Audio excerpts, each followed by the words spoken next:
নমস্কার বন্ধুরা, আমি আলপনা সিম্পলের টেস্টিতে আপনাদের সবাইকে স্বাগত। আজকের আমি শেয়ার করব আমের খিরসা পাটিসাপটা।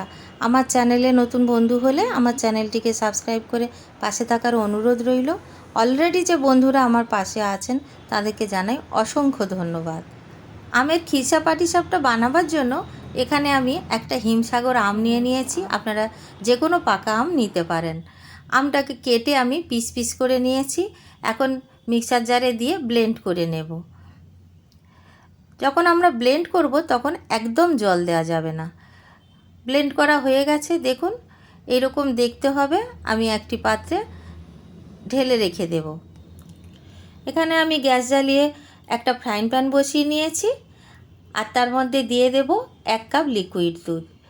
আপনারা চাইলে 1 লিটার দুধ ঘন করে ক্ষীর বানিয়ে নিতে পারেন। আমি এখানে হাফ কাপ গুঁড়ো দুধ দিয়ে দিলাম। আর দুধটা, লিকুইড দুধটা সামান্য গরম হওয়ার সাথে সাথে কিন্তু গুঁড়ো দুধটা দিয়ে দিতে হবে, তা নইলে কিন্তু ডালা থেকে যাবে। এইভাবে দুধটাকে একেবারে গলিয়ে নিয়েছি, গুঁড়ো দুধটাকে। এখন আমি দিয়ে দেব 1/4 কাপ চিনি।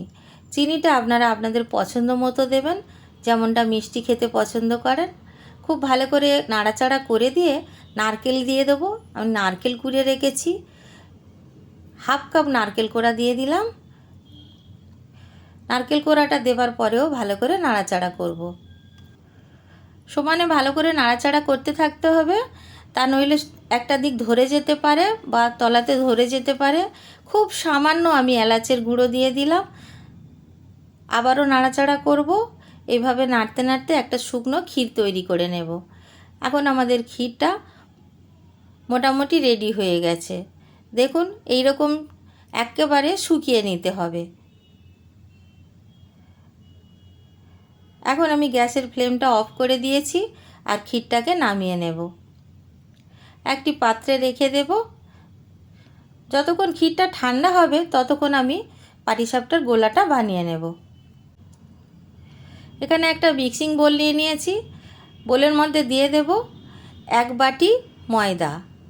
এই বাটিটা 1 কাপ ময়দার সমান, তাই 1 কাপ ময়দা আর খুব সামান্য লবণ দিয়ে দিলাম আর 1 চায়ের চামচ চিনি দিয়ে দিলাম। চিনিটা আপনারা গোলার মধ্যে কতটা দেবেন পছন্দ মতো দেবেন। আর এখানে আমি দিয়ে দেব 3 চামচ আমের পাল্প। খুব বেশি আমের পাল্প দেওয়া যাবে না, বেশি আমের পাল্প দিলে পাটিসাপটা কিন্তু উঠবে না। তখন কিন্তু ফ্রাইং প্যানে করেন, তাওয়াতে করেন, যাতেই করেন তলাতে লেগে যেতে চাইবে, সেই জন্য বেশি দেওয়া যাবে না। আমি এখন এখানে 1 কাপ দুধও দিয়ে দিলাম। সব দিয়ে ভালো করে মিশিয়ে নেব।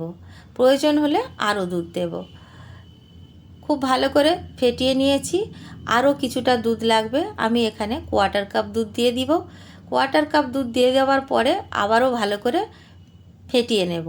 খুব ভালো করে কিন্তু ফেটিয়ে নিতে হবে, যত ভালো ফেটাবো তত ভালো পাটিসাপটা হবে। আর একেবারে যেন স্মুথ হয়, একটুও ডেলা না থাকে বা লামস না থাকে। এই রকম স্মুথ একটা ব্যাটার তৈরি করে নিতে হবে।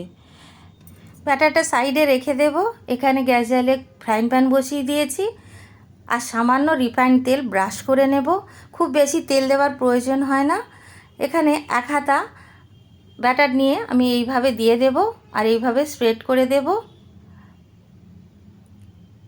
যখন আমরা এইভাবে ব্যাটারটা দেব তখন কিন্তু গ্যাসের ফ্লেমটা লোতে রাখতে হবে আর লো ফ্লেমেই রেখে এইভাবে পাটিসাপটাগুলো বানিয়ে নিতে হবে।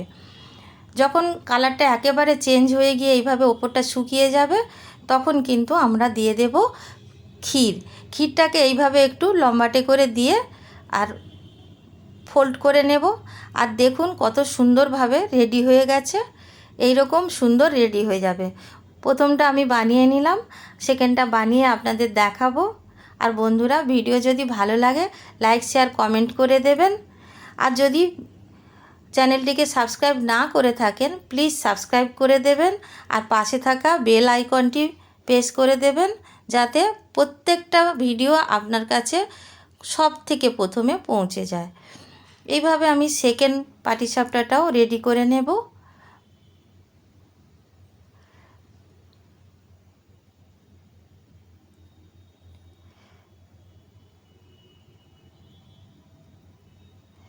এইভাবে বানিয়ে নিলাম। বন্ধুরা, আপনারা যদি সাবস্ক্রাইব ঠিকমতো না করেন তাহলে কিন্তু আমাদের ভিডিওগুলো আপনাদের কাছে ঠিকমতো পৌঁছচ্ছে না। আর সেজন্য বলছি বেল আইকনটি অবশ্য প্রেস করে দেবেন। আমি সবগুলো একইভাবে বানিয়ে নিয়েছি আর কত সুন্দর দেখতে হয়েছে দেখুন, খেতেও দুর্দান্ত লাগে আর দারুণ স্বাদ। একবার বানিয়ে দেখবেন। আমি একটা কেটে আপনাদের দেখাচ্ছি আর ভিতরটা কত সুন্দর দেখতে হয়েছে আর দারুণ লাগে খেতে। সবগুলো আমি বানিয়ে রেডি করে নিয়েছি। আর এই রকম নরম তুলতুলে পাটিসাপটা যাকে দেবেন তারই পছন্দ হবে। বাড়িতে বানাবেন, কেমন লাগলো কমেন্ট করে জানাবেন। রেসিপি যদি ভালো লাগে লাইক করবেন, শেয়ার করবেন। নতুন বন্ধু হলে সাবস্ক্রাইব করতে ভুলবেন না যেন। আজকের এই পর্যন্ত, দেখা হবে পরের ভিডিও নতুন কোনো রেসিপির সঙ্গে। সুস্থ থাকবেন, ধন্যবাদ, নমস্কার।